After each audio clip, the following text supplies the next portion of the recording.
কোরআনে আল্লাহ সুবহানাহু ওয়া তাআলা অনেক ধরনের ঘরের কথা বলেছেন। একটা ঘর, দুটো ঘর আমার খুবই আলোচনার কাছে আমার কাছে খুবই গুরুত্বপূর্ণ। এর মধ্যে একটা ঘরের কথা আল্লাহ সুবহানাহু ওয়া তাআলা সূরা আল আনকাবুতে বলেছেন, মাসালুল লাযীনা ইত্তাখাযু মিন দুনিল্লাহি আউলিয়া কামাসালিল আনকাবুত ইত্তাখাযাত বাইতা। যারা আল্লাহ ছাড়া অন্য কাউকে বন্ধু হিসেবে গ্রহণ করেছে তাদের উদাহরণ আল্লাহ তাআলা বললেন মাকড়সার উদাহরণের মতো, যে মাকড়সাটি একটি বাসা বানিয়েছে। ওয়া ইন্না আওহানাল বুয়ুতি লাবাইতুল আনকাবুত। এবং আল্লাহ তাআলা বললেন সবচেয়ে দুর্বল বাসা কার বাসা? মাকড়সার বাসা। আপনারা মাকড়সার বাসা দেখেছেন? কি পরিমাণ দক্ষতা দিয়ে এই বাসাটি নির্মাণ করা হয়েছে। এটা যে বুনন দেখেছেন, কি অসাধারণ নৈপুণ্যের সাথে এটা বানানো হয়েছে। এখানে যদি কোনো পোকামাকড় পড়ে তাহলে তার আর বাঁচার কোনো সুযোগ নেই। এখানে পোকামাকড় পড়া মানে কিন্তু মরে যাওয়া। কিন্তু আল্লাহ তাআলা বলেছেন মাকড়সা যখন বাসাটা বানায় তখন সে জানে যে খুবই শক্তিশালী একটা বাসা বানিয়েছে। কিন্তু আল্লাহ বলছেন ওয়া ইন্না আওহানাল বুয়ুতি লাবাইতুল আনকাবুত। তোমরা যদি বুঝতে যে মাকড়সার বাসাটি খুবই দুর্বল এবং উইকেস্ট, ফিবলেস্ট, এর চেয়ে দুর্বল কোনো বাসা নাই। লাউ কানু ইয়ালামুন, হায় লোকেরা যদি জানতো। আল্লাহ সুবহানাহু ওয়া তাআলা আরেকটা ঘরের কথা বলেছেন যে আমি মৌমাছিকে বলেছি বাসা বানাও। কোথায়? পাহাড়ে, গাছের ঢালে এবং বাড়িগুলোতে, বাড়ির কার্নিশে, বিভিন্ন জায়গায় তোমরা বাসা বানাও। সুম্মা কুলি মিন কুল্লি সামারাত, অতঃপর প্রত্যেকটা ফুল থেকে তোমরা কি খাও, তোমাদের খাদ্য সংগ্রহ করো।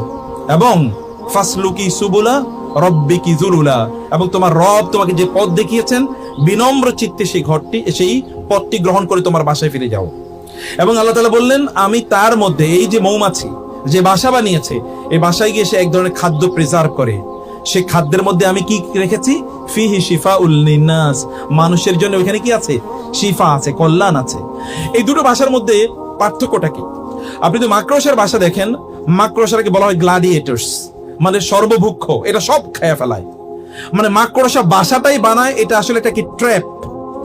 এখানে কি এটা একটা ফাঁদ, বিভিন্ন ধরনের পোকামাকড় এসে এই বাসায় পড়বে আর মাকড়সা এই প্রাণীগুলো খাবে। এবং ও কিন্তু এক ধরনের প্যারালাইজড, ও কিন্তু নড়াচড়া করে না, এখানেই বসে থাকে। একটা বাসা বানাইছে ফাঁদ, এখানে এসে ফড়িং পোকামাকড় পড়ে আর ওই বসে বসে খায়। যখন সে কোনো খাদ্য না পায় তখন সে তার ডিম খায়। এমনকি ডিম যদি না পায় তাহলে সে তার সন্তানদেরকে খেয়ে ফেলে। যদি সন্তানও না পায় তাহলে মাকড়সা তার স্বামীরে খেয়ে ফেলায়। এর বিপরীতে আরেকটা বাসা আছে, যে বাসার প্রাণীগুলো দূর থেকে ফুল থেকে ফল, সেখান থেকে রস সংগ্রহ করে নিয়ে আসে তার পেটে করে এবং ওইখানে রাখে। ওটাকে এমন ভাবে চারিদিকে প্রিজার্ভ করেছে কোনো পোকামাকড় ওখানে বসতেই পারবে না, আক্রমণই করতে পারবে না।